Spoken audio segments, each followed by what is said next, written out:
Today is another episode where I let Randall and Justin take over. They went ahead and installed the new axle assemblies for the front. Since we're giving this car away, we want to make sure that it's in great condition, reliable. And one common thing that can get worn out is these axle assemblies right here. They take a lot of abuse in a high horsepower front wheel drive car, so I want to make sure that those are fresh. You guys don't get broken down on the side of the road or anything like that. They did install the sway bar when they were down here, so if you saw a little cross of things being modified and whatnot, and videos out of order, that's kind of why. This was the same day that I was gone picking up another project car that replaced the GTI, so we'll do a nice bolt-on series at the same time while all this is going on. So if you guys see some change where Randall's doing things without me or videos are being edited different, we're really trying to step it up here, put out a lot of content, and so that means we need to take on a lot of projects. One thing I need to mention really quick is that this car right here, still priority for us. We will get it done, but that's kind of a lifelong project for me, and we wanted to do this car giveaway, and we're on a very strict schedule. So this is priority number one. The second car project is 2, and then the Subaru will get done when we have time. That thing is going nowhere. These other cars that we have here, they come and go, and we got to move quickly, and we want to put out a lot of videos to take everything to the next level. So Mazdaspeed3, if you enjoyed the content, go get entered to win this Mazdaspeed3. And huge thank you to carparts.com for supplying these. I'll have links in the description. At the time, they only had the one side available. It just depends from manufacturers when things are available parts wise. So I'll leave links to what is available down below for the Mazdaspeed3, and then you might have to source something else from somewhere else, as far as maybe one side from carparts.com, maybe one side from a different place, wherever you can find it available. These cars kind of have parts here and there available, so just look out for that. I really appreciate their support. We do have some stuff to install on the inside, and we got their help with too. So let's get in the install. Randall and Justin take over. I appreciate them.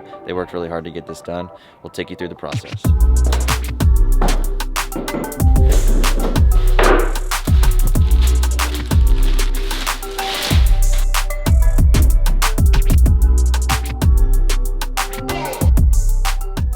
So today we're going to be replacing the CV axles on both front and passenger side, along with the sway bar and sway bar end links. And we're also going to be doing the rear as well. So to get this CV axle out, I got to go ahead and remove the bolt here on the knuckle assembly to pull the coilover out of the knuckle. I'm going to go ahead and drop the tie rod end link here along with the sway bar end link. We're going to be replacing the sway bars on the front and rear, so I'm not going to be reassembling with these components. These are going to be coming out, but first we're going to go ahead and start with the axles. So I'm going to go ahead and take this out of here. Get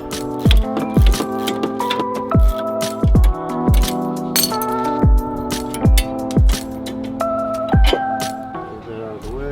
If you look on this side over here, I have a little cotter pin in the tie rod assembly. Then pull that out, and then I'll go ahead and loosen this nut and then drop that down as well. So on our tie rod end link, we have a 14 millimeter. And to get that free, we're gonna have to give it a little bit of a smack with that hammer here, just like that. Kind of leave that out of the way. Next thing, what I'm going to do is I'm going to go ahead and on these nuts, if you see in here, there's a little indentation, almost looks like a keyway. However, the whole purpose of this is this nut, you're supposed to pound it in with a flathead screwdriver to allow it, essentially what it does, it keeps it from being able to break free. So I'm going to take a little flathead right here and just kind of, might have to hammer it a little bit.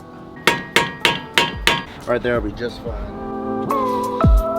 And our axle nuts are 32 millimeter. If you don't have either an electric impact or air powered impact, you're gonna wanna break this on the ground with the tires still on the ground. All you gotta do is pop out right here in this hubcap. This just pops out just like so. And then you're able to stick your wrench, your socket inside of there and break it free with the weight of the tire, or with the weight of the car on the ground, and you can break it free that way. However, since I have this impact, I'm just gonna go ahead and break it free right here.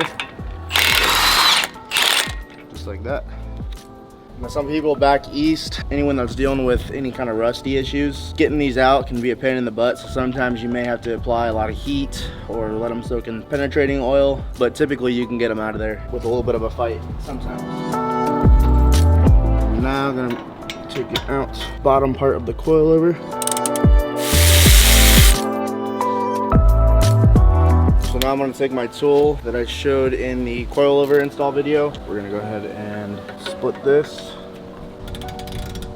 Like I mentioned previously in the other video, I like using this little Allen key. They do make tools with a little bit of a bigger oval to be able to open this gap up a little more. However, the one I have does not open this up just quite enough, so it makes it a little bit of a fuss to get it out. So I'm going to take a little bit of a bigger socket and try and squeeze it in there and kind of get it started. Just like that, it came out. Now I'm gonna go ahead and pound this axle out with the spindle itself so we can go ahead and start pulling it out. Does not feel good on the ears. So I'm gonna go ahead and put some penetrating oil in there. PE Blaster is my oil of choice. I got a little bit of a bigger hammer. I'm gonna keep whacking at it. I'm gonna go ahead and go up a little bit and support this. So what I should have done, I don't know why I did, I've done 55,000 of these, is before you remove it from the coil over here, is to break it free from the actual spindle first and get it out of the way, just so you're not dealing with it wobbling around like I am now. So now we got it free. I'm gonna pull this out of the way. Don't want that to happen. We're gonna practice proper mechanic moves here, and we're gonna go ahead and support this to some part of the car so we don't break our brake line. I have to admit, this is one interesting zip tie contraption. I didn't have any rope, so this was my next best option. So I'm kind of going against what I just said. I did remember Cameron saying that we are going to be getting some steel brake lines, so if this breaks, I'm not really too worried. But I will say that in the past 10 years that I've been working on cars, I've never had one of these fail from kind of supporting this on here. Technically, it's not the proper way to do it, but like I said, do it at your own risk. So now, of course, our axle is broken, so it's gonna make this a little bit more challenging to get this out of here. That's what we didn't want. So now we're gonna have to use the pry bar to get this out of here. We're gonna go up a little bit. So if this happens to one of you guys where your axle is actually either broken or it the joints come apart like this one did, they do make a tool to kind of get these out of here. However, I've never really found them necessary. I usually just use a pry bar and kind of get behind here, and then I can kind of pry them with a little bit of persuasion. I'm gonna get this grease out of the way so it doesn't drip on me.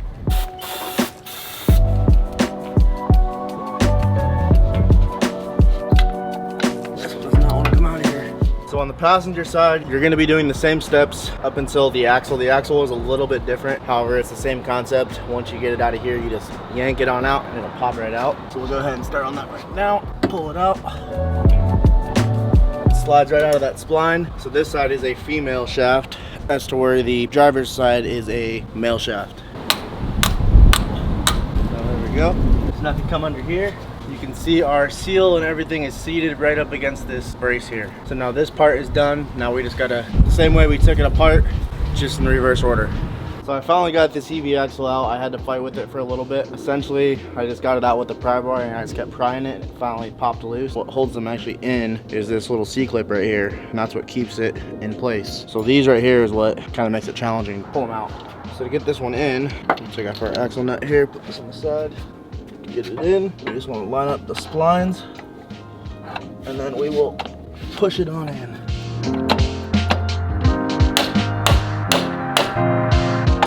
There we go. So now I just install in the reverse order. We're gonna go up and support this at hubs.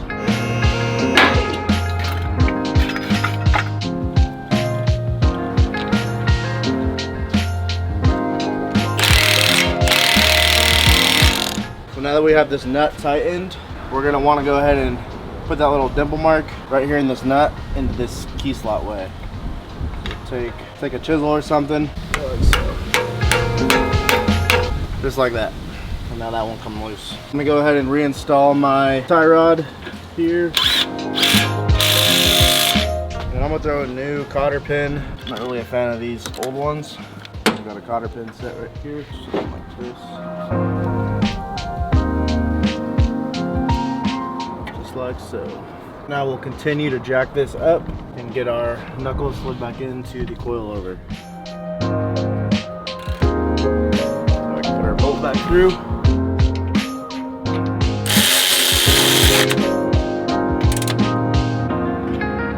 There we go. Now we'll go ahead and repeat and do the same thing on the passenger side.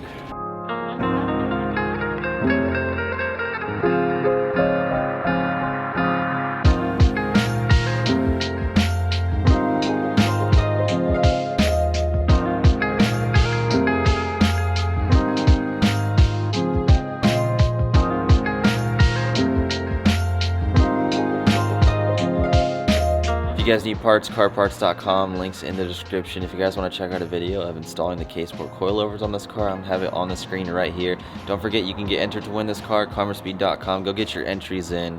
We're calling someone the first week of April to let them know that they just won a new car.